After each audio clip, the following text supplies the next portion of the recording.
Baik, kita lanjutkan untuk anatomi jantung bagian eksterior. Ya.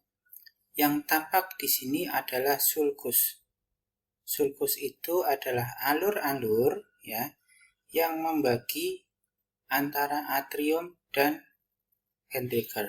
Ya, jadi alur ini terbentuk karena ada bagian-bagian dari atrium dan ventricle. Di sini tampak ada 3 sulcus. Fungsi sulcus sendiri ini sebenarnya sebagai tempat pembuluh darah yang ada di jantung. Pertama adalah coronary sulcus ya, atau sulcus coronary. Dia memisahkan atrium dan ventricle. Jadi memisahkan bagian antara atrium dan ventricle. Sulcus coronary ini atau alur sulcus coronary ini berisi arteri koroner kanan, arteri koroner kiri atau arteri sirkumflex, sinus koronari dan vena-vena kardiak kecil. Ya, ini di sini.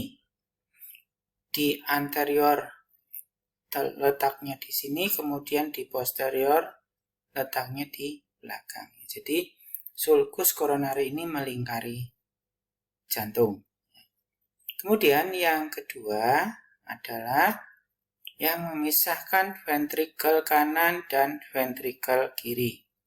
Ya, ini ada 2 bidang, bidang anterior dan bidang posterior. Ya, di bidang anterior dinamakan anterior interventricular sulcus. Ya, letaknya di anterior, dia memisahkan ventricle kanan dan ventricle kiri.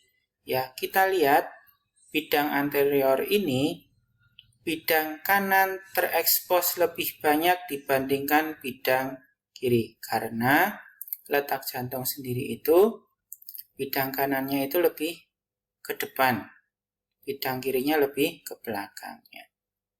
Kemudian, kalau kita balik jantung, ya, kita putar jantung, kemudian bidang posterior, maka akan terlihat bidang ventricle kiri yang lebih besar dibandingkan bidang ventricle kanan. Ya, ini ventricle kiri, ini ventricle kanan. Dipisahkan oleh posterior interventricular sulcus. Ya.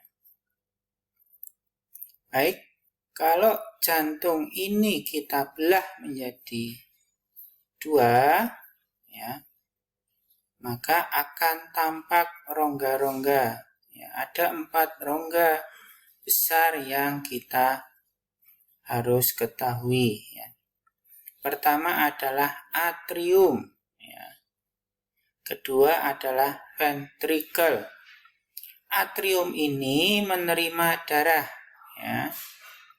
Ada 2, atrium kanan, ini atrium kanan, dan atrium kiri. Ya. Antara 2 atrium ini dibatasi sekat, namanya septum. Ya, ingat ya, septum. Karena membatasi atrium, maka namanya septum atrium. Nah, ada juga yang menyebutkan interatrium, ya, antar atrium. Jadi septum atrium atau septum interatrium. Ya. Kemudian yang kedua adalah ventricle. Ventricle ini juga ada 2, ventricle kanan dan ventricle kiri. Batas antara 2 ventricle ini sama dinamakan septum. Ya. Karena septum ini membatasi ventricle, maka namanya septum ventricle atau septum interventricle.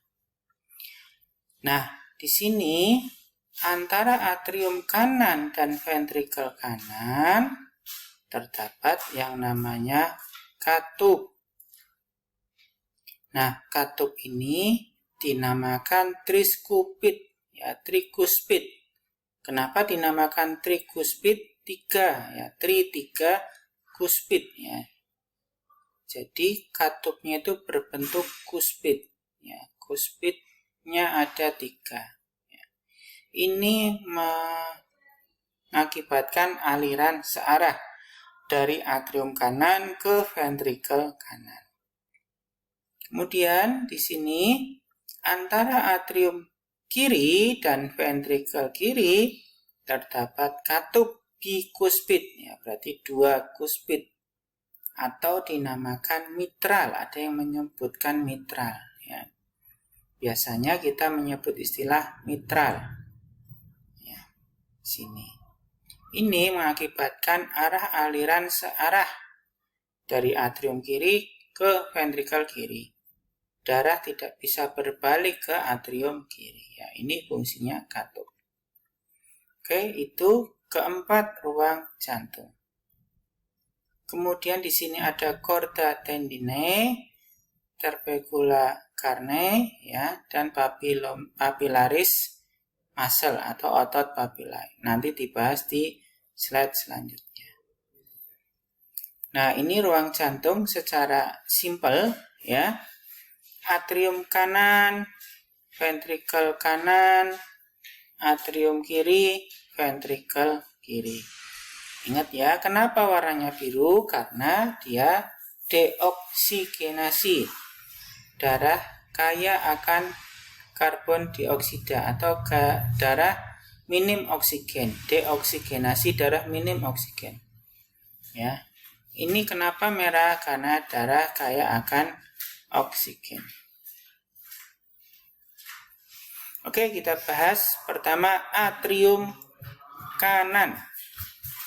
Ya, apa saja yang terdapat di atrium kanan, ya? Di sini ada yang namanya septum atrium, tadi yang sudah kita bahas, membatasi antara atrium kanan dan atrium kiri. Kemudian ada katup trikuspid, ya. Kemudian ada fossa ovale, ya. Fossa ovale ini tadinya adalah foramen ovale. Jadi saat belum lahir, saat bayi belum lahir, saat janin, ya, ini ada yang namanya foramen ovale. Foramen ovale ini berlubang menghubungkan antara atrium kanan dan atrium kiri. Sesaat setelah lahir, foramen ovale ini akan menutup. Jadilah namanya fossa ovalis, ya. Fossa ovalis ini tebalnya lebih tipis dibandingkan septum atrium, ya. Nah, atrium ini menerima darah, ya, dari 3 sumber, yaitu dari vena cava superior, ya, kemudian vena cava inferior. Kemudian aliran darahnya dari atrium kanan ke ventrikel kanan, ya.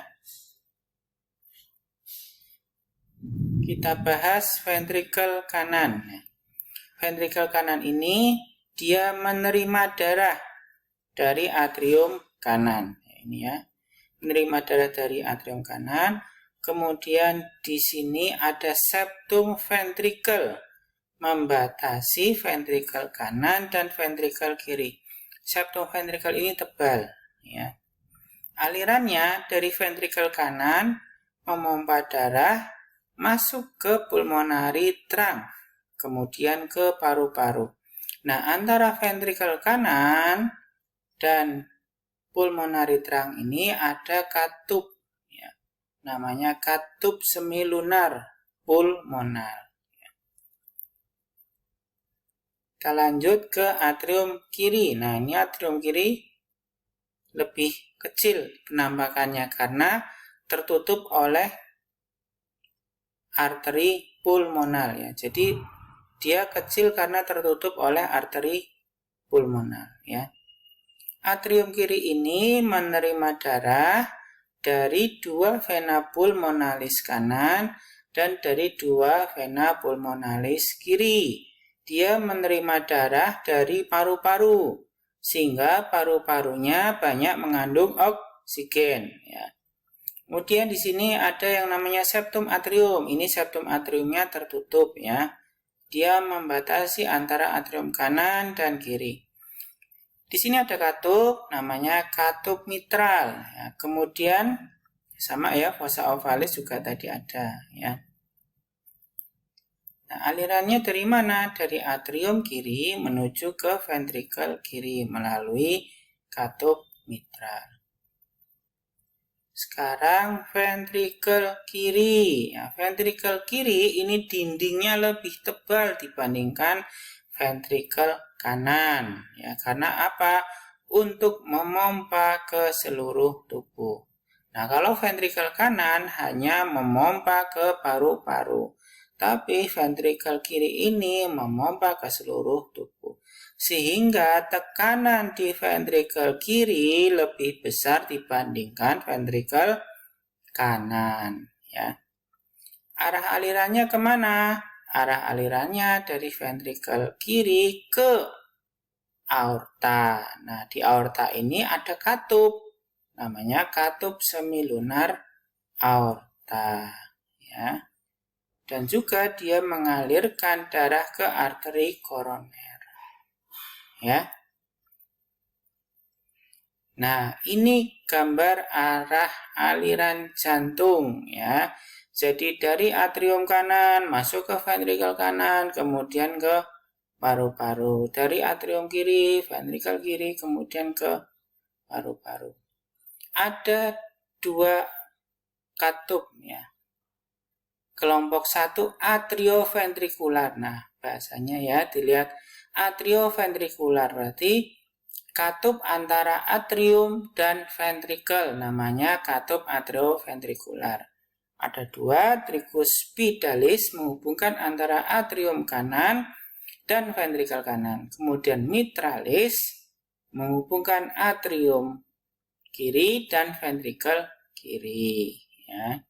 Kemudian ada yang namanya katup semilunar. Nah, katup semilunar ini katup yang terdapat di aorta. Ya, dari ventrikel ke aorta ada dua. Kalau aortanya pulmonal kita namakan semilunar pulmonal, ini di ventrikel kanan ya. Kemudian semilunar aorta ini di ventrikel kiri ya. Jadi kita namakan semilunar pulmonal ini di ventrikel kanan karena ini menghubungkan ventrikel kanan ke arteri pulmonal. Nah, ini semilunar aorta, ventrikel kiri ke aorta. Ya, aorta ini yang ke seluruh tubuh.